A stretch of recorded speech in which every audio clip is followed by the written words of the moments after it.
there seems to be a view on the right that fascism is somehow this unique and exceptional political ideology. It's an evil, aberrant phenomena that was specific to the early 20th century. It was militaristic, deeply authoritarian, and that it could not happen again. That fascism died in 1945 when Hitler killed himself. But we know after 1945, although there was a process of denazification in Germany, there were many Germans who still held deeply racist views about Jews up until their deaths.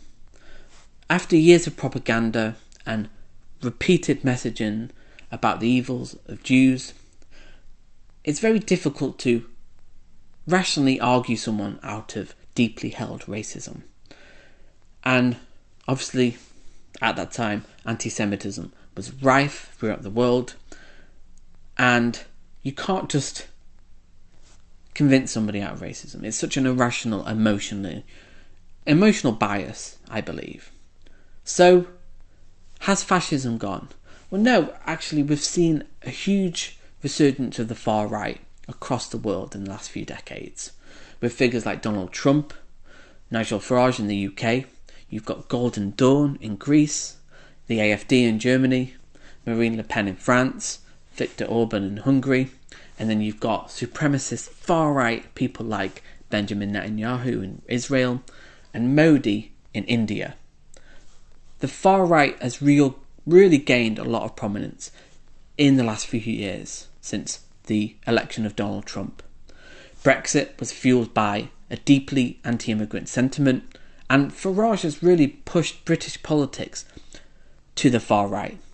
A focus on anti-immigration, a focus on anti-trans, culture, war, talking points, anti-woke, anti-CRT, anti-anything the left embodies, essentially. Which is a key trend, a key theme of fascism. A key tenet of fascism is an opposition to communist and socialist academics. It's a fear of knowledge, a fear of specifically social sciences. They loved physics and engineering, but they were very skeptical of things like sociology, Marxism, philosophy, and history.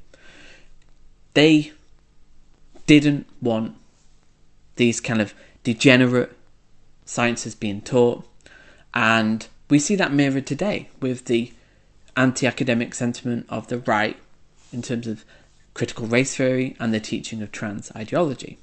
Also, the image of a strong man is a classic one. Donald Trump, I think, embodies that. So does Viktor Orban and Putin in Russia.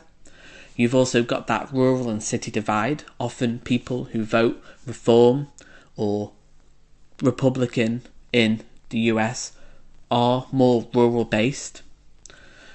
And then you have the focus on degeneracy.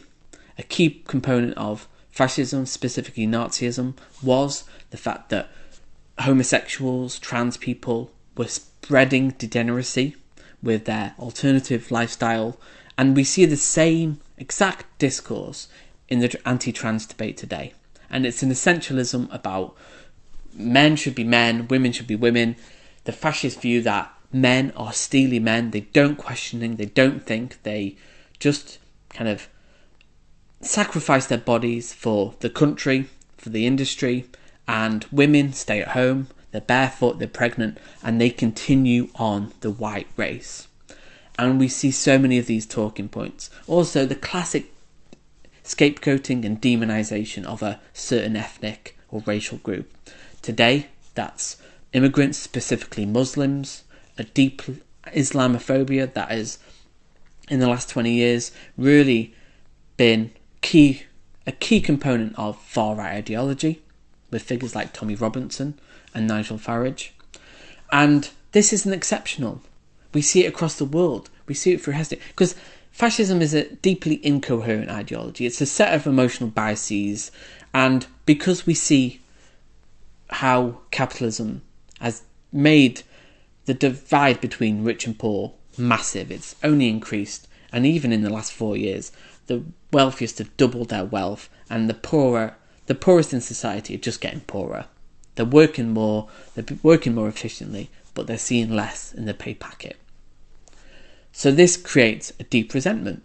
And then you have figures like Trump and Farage who mobilise this discontent, very real discontent, and they redirect it towards immigrants, trans people, the woke, academics, leftists, socialists, communists, and it's the same old fascist playbook. And this isn't exceptional. It's happening across the world. I think Donald Trump has really been dangerous in how he's exported his woke, anti-woke, anti-immigrant talking points, because it's the same all over the world. Go to any country, you hear the same far-right talking points, parroted.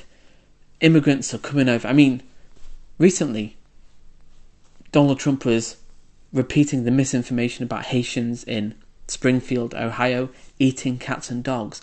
This is a classic racist trope that goes back to even 100 years ago. They were saying same things about Jewish people. They're eating their cats and dogs.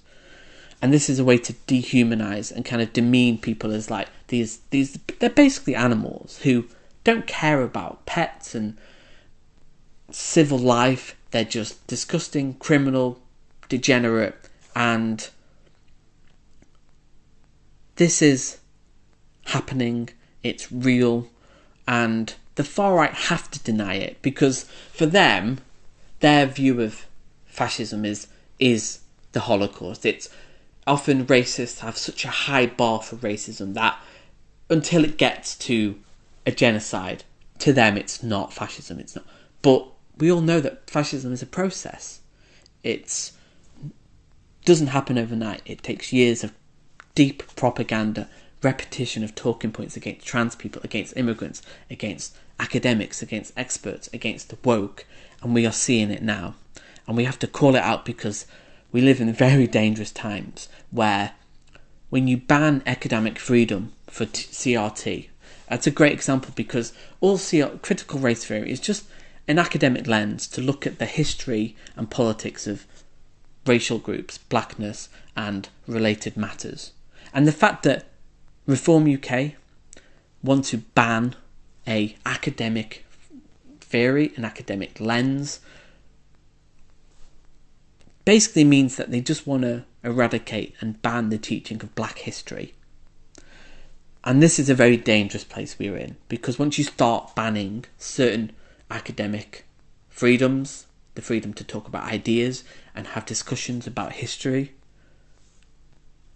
we are facing a deeply fascistic government then. When the government starts interfering on who can say what, who's censoring and banning certain things, we are in fascism.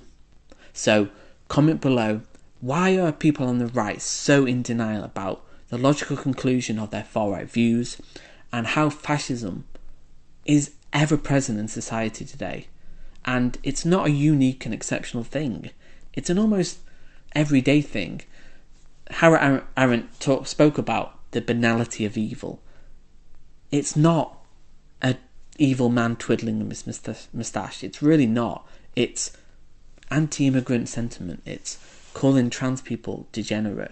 It's banning academic lenses of analysis that you don't like because it's not convenient for your truth. So comment below, why is the far right in denial about their own beliefs? And I'll see you in the next video.